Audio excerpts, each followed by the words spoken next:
எங்க அம்மா எப்படி வரானா எப்படி எப்படி எப்படி எப்படி எம்மா பழுத்த சட மார்பில் ஆட பச்சை போனோம் எழுந்தாட பத்தினியால் ஆடி பழுத்த சட மார்பில் ஆட பச்சை போனோம் எழுந்தாட பத்தினியால் ஆடி வருகிறார் முக்கா சட மார்பில் ஆட அம்மா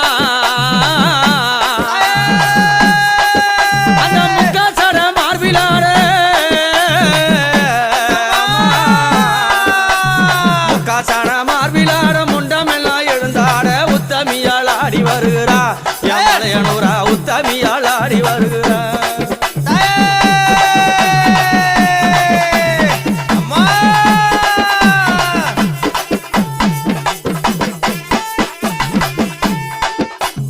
மாறி கோடல் கிழித்து